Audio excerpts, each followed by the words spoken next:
So, what's up mga keepers? Good morning. Dito tayo ngayon sa ating outdoor. Kasi ngayon is yan, mag-aayos tayo dito sa ating outdoor mga boss. Kasi yung mga fry natin and jubi is separate na natin para ilalagay natin dito sa mga red tub natin ha. Nung nakaraan is minatter change natin. Para kapag mas malawak mga boss is mas mabilis lumaki yung mga alaga natin kung hindi crowded. Ganun.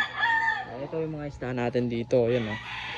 Dito 110 pieces yung nakuha natin na ilipat natin dito. Hindi pa nga tapos ako yan oh, madami pa dito. Baka umabot pa to ng mga 140 pieces yung dito ilalagay natin. Kasi sobrang laki naman ng rep tab natin, walang problema yan. Then naka erasio naman.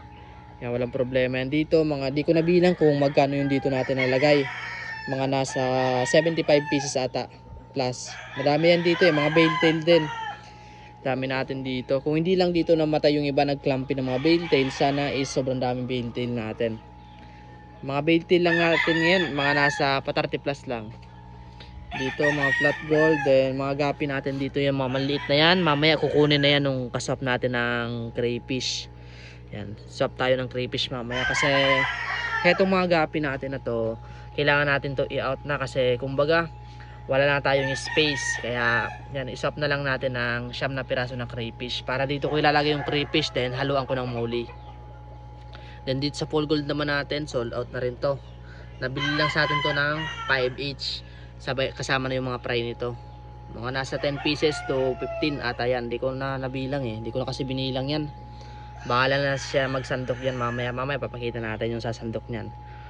Yan o, mga toxidocoy, then BKBM natin Diyan na natin lilipat. Sana makapag-breed na tayo ng BKBM. Sobrang laki na kasi ng BKBM natin, hindi pa natin nabibreed. Ito mga flat gold na fry. Ito mga dap nya. Mga PKBM dyan mga ginugrow out pa natin. Ito wala tong laman. Paglalagay natin tong dalawang planggana to ng tricolor red, kuha tayo dun sa loob. Marami kasi tayo dun mga fry. Dyan mga nakalagay dito golden zebra Yan mga golden zebra nakalagay dyan. Ito copper. Yan.